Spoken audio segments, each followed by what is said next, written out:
ഏവർക്കും സ്വാഗതം, വെൽക്കം, വണക്കം. ഈ വീഡിയോയിൽ യേശു നടത്തിയ സുപ്രധാനമായ ഒരു പ്രസ്താവനയുടെ യഥാർത്ഥ പൊരുൾ എന്താണ് എന്ന ഹ്രസ്വമായ അന്വേഷണമാണ് ഉൾപ്പെടുത്തിയിരിക്കുന്നത്. യോഹന്നാൻ്റെ സുവിശേഷം 16-ാം അധ്യായത്തിൻ്റെ 4-ാം വാക്യത്തിൽ യേശു പറയുന്നത്, ഞാൻ തന്നെ വഴിയും സത്യവും ജീവനുമാകുന്നു. അതിൽ സത്യം എന്ന ആശയം, എന്ന സാർവലൗകിക മൂല്യം, എന്ന ദൈവികമായ മർമ്മം, അതിനോട് ഉള്ള ബന്ധത്തിൽ, അതിൽ മാത്രം കേന്ദ്രീകരിച്ച് യേശുവിൻ്റെ പ്രസ്താവനയെ നാം എങ്ങനെയാണ് മനസ്സിലാക്കേണ്ടത് എന്ന ഒരു ചിന്ത. ഇത്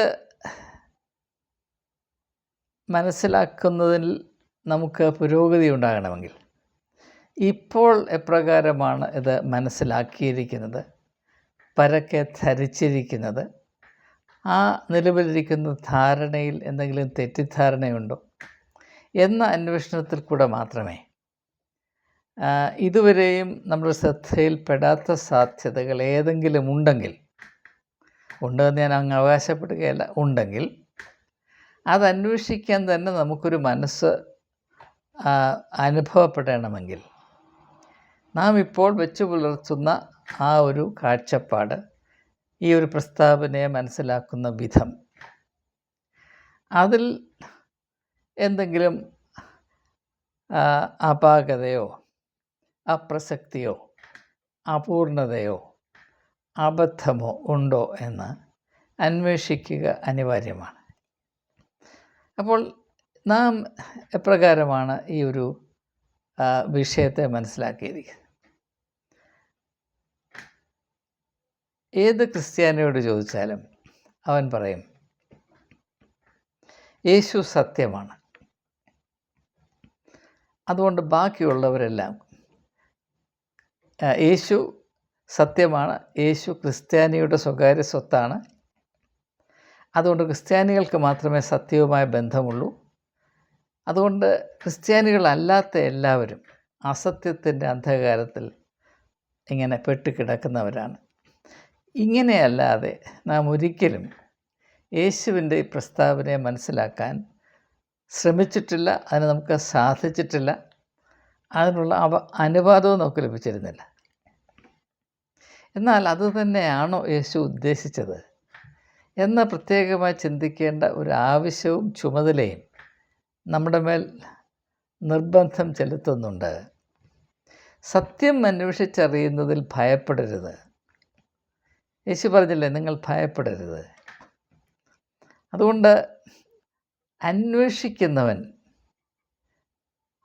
മുൻപോട്ട് പോകുവാനുള്ള ഒരു ധൈര്യം കാണിച്ചെങ്കിൽ മാത്രമേ അന്വേഷണത്തിൽ കൂടെ എന്തെങ്കിലും അനുഗ്രഹം പ്രാപിപ്പാൻ നമുക്ക് സാധ്യമാകുകയുള്ളൂ. അന്വേഷിപ്പിൻ കണ്ടെത്തുമെന്ന് യേശു പറയുന്നത് അർത്ഥവത്താകണമെങ്കിൽ സധൈര്യം അന്വേഷിപ്പിൻ എന്നൊരു ധാരണ അവിടെ ഉണ്ടാകണം.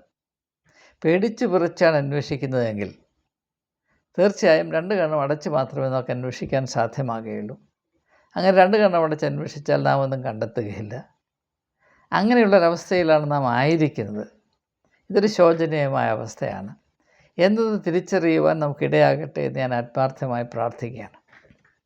അപ്പോൾ നമ്മുടെ ഈ ധാരണ ശരിയാണ്. പല ക്രിസ്ത്യാനികളെ സംബന്ധിച്ചിടത്തോളം അവർക്ക് ഏറ്റവും സന്തോഷം നൽകുന്നത് അക്രൈസ്തവരായ ആളുകൾ, ക്രിസ്ത്യാനികൾ എന്ന മുദ്ര പ്രാപിക്കാത്ത, അല്ലെങ്കിൽ നാമം ധരിക്കാത്ത എല്ലാവരും അന്ധകാരത്തിലാണ്, ഇരുട്ടിലാണ്, അജ്ഞതയിലാണ്, അസത്യത്തിലാണ്, അവർ നരകത്തിൽ പോകും, അവരവിടെ കിടന്ന് പൊഴുത്തു പോകും എന്നുള്ള ആ ഒരു വലിയ തൃപ്തിയിലാണ്. എന്നാൽ ഏതർത്ഥത്തിൽ, ഏത് പരിധി വരെ ഇങ്ങനെയുള്ള ധാരണകൾ ശരിയാണ് എന്ന് ഒന്ന് പുനരവലോകനം ചെയ്യേണ്ട ആവശ്യം നമുക്കുണ്ട്. ഒരു കടമയാണത്. നമുക്ക് യേശുവിൻ്റെ പ്രസ്താവന മറ്റ് മുൻവിധികൾ മനസ്സിൽ നിന്ന് മാറ്റിവെച്ച് ഒന്ന് പരിഗണിക്കാം. യേശു പറയുന്നു, ഞാൻ തന്നെ സത്യമാണ്. ഞാൻ തന്നെ സത്യമാണ്. അതിന് നാം ഇന്ന് വരെ കൽപ്പിച്ചിട്ടുള്ള അർത്ഥത്തിൽ നിന്ന് തുലവും വ്യത്യസ്തമായ മറ്റൊരു അർത്ഥത്തിൻ്റെ സാധ്യതയുണ്ട്. Horizon of meaning and possibilities completely different from what we have so far read into it. അതെന്താണ്?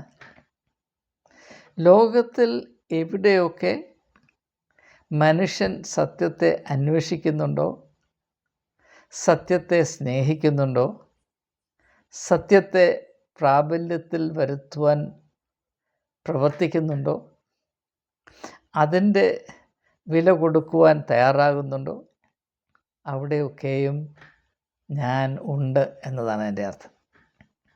ഞാൻ തന്നെ സത്യമാണ്, സത്യമായതെല്ലാം ഞാനാണ്. ക്രിസ്ത്യാനികളുടെ ഇടയിൽ നിലനിൽക്കുന്ന ഏറ്റവും വലിയ പ്രശ്നം, യേശുവിനെ 2000 വർഷങ്ങൾക്ക് മുൻപ് ജീവിക്കുകയും കുരിശിൽ തറയ്ക്കപ്പെട്ട് മരിക്കുകയും ചെയ്ത, പിന്നെ ഉയർത്തെഴുന്നേറ്റ ഒരു വ്യക്തിയായി മാത്രമാണ് ക്രിസ്ത്യാനികൾ മനസ്സിലാക്കുന്നത്. അങ്ങനെ മനസ്സിലാക്കുന്നതിൽ അപാകതയില്ല. പക്ഷേ അത് മാത്രമല്ല, യേശു സനാതനമായ, ഒരിക്കലും മരിക്കാത്ത ഒരു സാർവലൗകിക മൂല്യത്തിൻ്റെ ആവിഷ്കാരം കൂടെയാണ്. He is the incarnation of truth. മനുഷ്യ അവസ്ഥയിൽ, മനുഷ്യ ചരിത്രത്തിൽ, മനുഷ്യ അനുഭവങ്ങളിൽ, മനുഷ്യൻ്റെ ബോധതലങ്ങളിൽ സത്യമെന്ന ആശയം ഉദിക്കുന്നത് 2000 വർഷങ്ങൾക്ക് മുൻപ് മാത്രമല്ല. മനുഷ്യൻ മനുഷ്യനായി ഭൂമിയുടെ പരപ്പിൽ 2 കാലിൽ ഉറച്ചു നിൽക്കാൻ പഠിച്ച നാൾ മുതൽ സത്യത്തെപ്പറ്റി മനുഷ്യന് ആന്തരികമായ വലിയ ഒരു താല്പര്യവും അടുപ്പവും ഉണ്ടായിരുന്നു. ഒരുപക്ഷേ സത്യം മനുഷ്യൻ്റെ കൂടപ്പിറവിയാണ്. എന്നാൽ സത്യത്തെ വേണ്ടതുപോലെ ഉൾക്കൊള്ളുവാനുള്ള ശക്തി മനുഷ്യർക്ക് ഇല്ലാതെയായി എന്നതും ഒരു യാഥാർത്ഥ്യമാണ്. ഞാനത് നിരാകരിക്കുന്നില്ല. എന്നാൽ യേശു ജനിച്ചപ്പോൾ മാത്രമാണ് സത്യം ജനിച്ചതെന്ന് പറയുന്നതിനോട് ഒരു വിധത്തിലും എനിക്ക് യോജിക്കാൻ സാധ്യമല്ല. യേശു ക്രിസ്തു ജനിക്കുന്നതിന് മുൻപ് തന്നെ ഈ ഭൂമിയിൽ മനുഷ്യർ സത്യം അറിഞ്ഞിരുന്നു. സത്യമെന്ന ഒരു വലിയ മൂല്യമുണ്ട് എന്ന് തിരിച്ചറിഞ്ഞിരുന്നു. അതിനെ ഉൾക്കൊള്ളുവാൻ കഴിയാത്തവർ അസത്യത്തിൽ അല്ലെങ്കിൽ അസത്യത്തിൻ്റെ അന്ധകാരത്തിൽ വസിച്ചിരുന്നു എന്ന് അന്നും തിരിച്ചറിഞ്ഞിരുന്നു. ഇപ്പോൾ ഭാരതത്തിൽ ഹിന്ദുക്കളായ ആളുകൾ വളരെ ഭക്തിയോടുകൂടെ ഉരുവിടുന്ന പ്രാർത്ഥനയുണ്ടല്ലോ, അസത്യത്തിൽ നിന്ന് സത്യത്തിലേക്ക് ഞങ്ങളെ വഴി നടത്തണമേ. അസത്വമാ സദ്ഗമയ, തമസോമാ ജ്യോതിർഗമയ, മൃത്യോർമ അമൃതം ഗമയ. ലോകത്തിലുള്ള എല്ലാ മനുഷ്യരും സത്യം മനുഷ്യത്വത്തിൻ്റെ മരണഹേതുവാണ്, അസത്യം മനുഷ്യത്വത്തിൻ്റെ മരണഹേതുവാണ് എന്ന് തിരിച്ചറിഞ്ഞിരുന്നു. അതേസമയം തന്നെ സത്യത്തെ അതർഹിക്കുന്ന പ്രാധാന്യത്തിൽ, അത് ഉൾക്കൊള്ളുന്ന വെല്ലുവിളിയിൽ ഉൾക്കൊള്ളുവാനുള്ള കൽപ്പ് മനുഷ്യർക്കില്ല എന്നതും തിരിച്ചറിഞ്ഞിരുന്നു. യേശുക്രിസ്തു ജനിക്കുന്നതിന് മുൻപ് ആഥൻസിൽ പ്രവർത്തിച്ചിരുന്ന ഒരു വലിയ സാഹിത്യകാരൻ, സോഫോക്ലീസ് എന്നാണ് അദ്ദേഹത്തിൻ്റെ പേര്. അദ്ദേഹത്തിൻ്റെ വിഖ്യാതമായ കൃതിയാണ് ഈഡിപ്പസ് അറ്റ് കൊളോണസ്. അവിടെ ഈഡിപ്പസ് എന്നൊരു രാജാവിൻ്റെ കഥയാണ്. അദ്ദേഹം തൻ്റെ അവസ്ഥയുടെ സത്യം അറിഞ്ഞപ്പോൾ അവൻ്റെ കണ്ണ് അവൻ പൊട്ടിച്ചു കളഞ്ഞു. കാരണം സത്യത്തെ അഭിമുഖീകരിക്കാൻ എനിക്ക് കഴിയില്ല. അത് മനുഷ്യൻ എക്കാലത്തും തിരിച്ചറിഞ്ഞിട്ടുള്ള കാര്യമാണ്. സത്യത്തിൻ്റെ ഗാംഭീര്യം എന്താണ്, സത്യമുയർത്തുന്ന വെല്ലുവിളി എന്താണ്, ഇതൊക്കെ മനുഷ്യൻ അറിഞ്ഞിരുന്നു. എന്നാൽ യഥാർത്ഥത്തിൽ സത്യത്തോടുള്ള നിരന്തരമായ അനുധാവനത്തിൽ മനുഷ്യ വ്യക്തിത്വത്തെ അതിൻ്റെ പരിശുദ്ധിയുടെയും ആധികാരികതയുടെയും പൂർണ്ണതയിൽ വികസിപ്പിച്ചെടുത്ത് ലോകത്തിൻ്റെ വെളിച്ചമായി ഓരോ വ്യക്തികളും രൂപാന്തരപ്പെടുവാനുള്ള സാധ്യതയുണ്ട്. അത് മേലേക്കടയിലുള്ള ആൾക്ക് മാത്രമല്ല, പട്ടിണി പാവങ്ങൾക്കും ഇത് സാധ്യമാണ്. എല്ലാവർക്കും അത് സാധ്യമാകണം എന്ന തിരിച്ചറിവ് യേശുവിലാണ്, യേശുവിൽ കൂടെയാണ് നാം പ്രാപിച്ചതെന്നാണ് ഞാൻ മനസ്സിലാക്കുന്നത്. അതുകൊണ്ട് ഞാൻ ഈ ഭാഗം വായിക്കുമ്പോൾ യേശു സത്യം തന്നെ. അങ്ങനെ ഞാൻ മനസ്സിലാക്കുന്നത്, എവിടെയൊക്കെ മനുഷ്യൻ സത്യത്തെ സ്നേഹിക്കുന്നു, സത്യത്തെ അന്വേഷിക്കുന്നു, ആദരിക്കുന്നു, അതിനെ നടപ്പിൽ വരുത്തുന്നു, അതിനെ ഉയർത്തിപ്പിടിക്കുന്നു, അവിടെയൊക്കെയും യേശു ഉണ്ട്. അതുകൊണ്ട് ക്രിസ്ത്യാനികളുടെ ഇട്ടാവട്ടത്തിൽ മാത്രം സ്ഥിതി ചെയ്യുന്ന ഒരു ഇഷ്ടതോഴനായി മാത്രം യേശുവിനെ കാണുന്നതിനോട് എനിക്ക് 100% വിയോജിപ്പാണ് ഉള്ളത്. നാം യേശുവിനെ എത്രമാത്രം കൊച്ചാക്കിയിരിക്കുന്നു. യേശുവിൻ്റെ വ്യക്തിത്വത്തിൻ്റെ വ്യാപ്തി അത് വേണ്ടതുപോലെ മനസ്സിലാക്കാൻ ക്രിസ്ത്യാനിക്ക് ഇന്നും കഴിഞ്ഞിട്ടില്ല. ലോകത്തിൽ എക്കാലത്തും എവിടെയെല്ലാം മനുഷ്യൻ സത്യത്തോടെ സ്നേഹവും പ്രതിപത്തിയും അനുഭവിച്ചിട്ടുണ്ടോ, അതിനേക്കാൾ ഉപരിയായി സത്യത്തെ അന്വേഷിക്കുന്നതിന് വേണ്ടി നിശ്ചയദാർഢ്യത്തോടെ പ്രവർത്തിച്ചിട്ടുണ്ടോ, അവിടെയെല്ലാം യേശു അവരോട് കൂടെ ഉണ്ടായിരുന്നു എന്നതാണ് യേശു വെളിപ്പെടുത്തുന്നത്. അതുകൊണ്ട് സഭാവിഭാഗങ്ങളുടെ ഇട്ടാവട്ടത്തിൽ കിടന്ന് ചവിട്ടുനാടകം കളിക്കുന്നൊരു വ്യക്തിയായി നിങ്ങൾ യേശുവിനെ കാണരുത്. യേശു ഒരു സഭയുടെയും സ്വകാര്യ സ്വത്തല്ല. ക്രിസ്തീയ മതഗോളത്തിൽ വന്ന ഏറ്റവും ഭീകരമായ തെറ്റിദ്ധാരണ യേശു ചില ആളുകളുടെ, ചില കൂട്ടങ്ങളുടെ സ്വകാര്യ സ്വത്താണ് എന്ന ധാരണയാണ്. അങ്ങനെ യേശുവിനെ സ്വകാര്യ സ്വത്തായി കാണുവാൻ വിശ്വാസികളെന്ന് പറയുന്ന ആളുകൾ താല്പര്യം കാണിച്ചതിൻ്റെ ഉദ്ദേശം ഞാൻ മുൻപൊരു വീഡിയോയിൽ സൂചിപ്പിച്ചിട്ടുള്ളതാണ്. അത് സൂചിപ്പിച്ചപ്പോൾ പലർക്കും വിമ്മിഷ്ടമുണ്ടായെന്ന് എനിക്കറിയാം. ഞാൻ അതുകൊണ്ട് ആവർത്തിക്കുകയാണ്. യേശുവിനെ ഒരു സ്വകാര്യ സ്വത്തായി മാറ്റിയെങ്കിൽ മാത്രമേ അവനെ വിറ്റ് ലാഭമുണ്ടാക്കുവാൻ, വരുമാനം വർദ്ധിപ്പിക്കാൻ സാധ്യമാകുകയുള്ളൂ എന്നതുകൊണ്ട് മാത്രമാണ് യേശു ഞങ്ങളുടെ സ്വകാര്യ സ്വത്താണെന്ന് പറഞ്ഞ് അഭിമാനിക്കുന്നത്. അല്ലാതെ യേശുവിനോടുള്ള സ്നേഹം കൊണ്ടല്ല, യേശുവിനെ വിൽക്കാനുള്ള താല്പര്യം കൊണ്ടാണെന്നാണ് ഞാൻ പൂർണ്ണമായും വിശ്വസിക്കുന്നത്. കാരണം നാളിതുവരെ ഞാൻ കണ്ടത് അത് മാത്രമാണ്. അവിടെയും ഇവിടെയും വ്യക്തികളിൽ നിന്ന് വ്യത്യസ്തമായി പ്രവർത്തിച്ചിട്ടുണ്ടായിരിക്കുക, ഞാൻ പൊതുവായുള്ള പ്രവണതയാണ് സൂചിപ്പിക്കുന്നത്. എന്നാൽ അതിൽ നിന്ന് വളരെ വ്യത്യസ്തമായി ക്രിസ്ത്യാനികളല്ലാത്ത അക്രൈസ്തവരെന്ന് നാം പറയുന്ന ആ വലിയ വലിയ ലോകത്തിൽ, അവർ വസിക്കുന്ന വലിയ ലോകത്തിൽ മനുഷ്യൻ ആത്മാർത്ഥമായ സത്യത്തെ സ്നേഹിക്കുകയും അനുധാവനം ചെയ്യുകയും ചെയ്തിട്ടുണ്ട്. ഭാരത സ്വാതന്ത്ര്യലബ്ധിക്ക് ഏറ്റവും വലിയ സംഭാവന നൽകിയ മഹാത്മാഗാന്ധി, അദ്ദേഹത്തിൻ്റെ സുപ്രധാനമായ ദർശനം അഹിംസയായിരുന്നു എന്ന് നമുക്കറിയാം. അഹിംസ എന്താണെന്ന് അദ്ദേഹം പറഞ്ഞ് മനസ്സിലാക്കിയിട്ടുണ്ട്. അഹിംസ എന്ന് പറഞ്ഞാൽ സത്യമാണ്. സത്യത്തിൻ്റെ വിടുതൽ നൽകുവാനുള്ള സത്യത്തിൻ്റെ വീര്യം എത്ര വലുതാണ് എന്ന് ക്രിസ്ത്യാനികളെക്കാൾ വ്യക്തമായി ചരിത്ര ബോധത്തിൽ മനസ്സിലാക്കിയ വ്യക്തിയുടെ പേരാണ് മോഹൻദാസ് കരംചന്ദ് ഗാന്ധി എന്നുള്ളത്. അതുകൊണ്ടാണ് മരമണ്ണ മണക്ക് പ്രസംഗിച്ചപ്പോൾ പണ്ട് ഈ സ്റ്റാൻലി ജോൺസ് പറഞ്ഞത്, ഗാന്ധി ഇല്ലാത്തൊരു സ്വർഗത്തിൽ എനിക്ക് വലിയ താല്പര്യമൊന്നുമില്ല എന്ന് പറഞ്ഞപ്പോൾ പ്രതീക്ഷിക്കാവുന്നതുപോലെ മാർത്തോമാക്കാരന് ജ്വരമിളകി. അവതരിപ്പിക്കുന്ന ആശയങ്ങൾ മനസ്സിലാക്കാനുള്ള കെൽപ്പില്ലെങ്കിൽ നാം എന്ത് ചെയ്യും? അപ്പോൾ ഞാൻ വീണ്ടും ആവർത്തിക്കുന്നു, യേശുവിനെ ക്രിസ്ത്യാനികളുടെ കളിപ്പാവയാക്കി മാറ്റുന്ന പരിപാടി നിർത്തണം. അത് യേശുവിനോട് കാണിക്കുന്ന വലിയ അപമാനമാണ്. യേശു വെളിപ്പെടുത്തിയത് അതിൻ്റെ അർത്ഥത്തിൽ മനസ്സിലാക്കാൻ ശ്രമിക്കുക. ഞാൻ തന്നെ സത്യം എന്ന് പറഞ്ഞാൽ അർത്ഥം ഞാൻ സത്യമാകുന്നു എന്നല്ല യേശു പറഞ്ഞത്. ഞാൻ തന്നെ, എൻ്റെ അർത്ഥം എന്നെ ഒഴിച്ചിട്ട് ലോകത്തിലെവിടെയും സത്യമുണ്ടായിട്ടില്ല എന്നതാണ്. അതുകൊണ്ട് ക്രിസ്ത്യാനികൾക്ക് ഒരു കടമയുണ്ട്. അതെന്താണ്? മനുഷ്യരാശിയുടെ ചരിത്രത്തിൽ ആരെല്ലാം അവരുടേതായ സാഹചര്യത്തിൽ അവർക്ക് ലഭിച്ച ദൈവികമായ പ്രചോദനങ്ങളും കൃപകളും അനുസരിച്ച് സത്യത്തെ അന്വേഷിക്കുകയും സത്യത്തെ ഉയർത്തിപ്പിടിക്കുവാനായി സാഹസികമായി ശ്രമിക്കുകയും ചെയ്തിട്ടുണ്ടോ അവരെല്ലാവരും യേശുവിൻ്റെ വ്യക്തിത്വത്തോട് ചേർന്ന് സ്ഥിതി ചെയ്യുന്നവരാണ്. അവർ യേശു എന്ന ആശയത്തിൻ്റെ അംശങ്ങളാണ് എന്ന് നാം മനസ്സിലാക്കണം.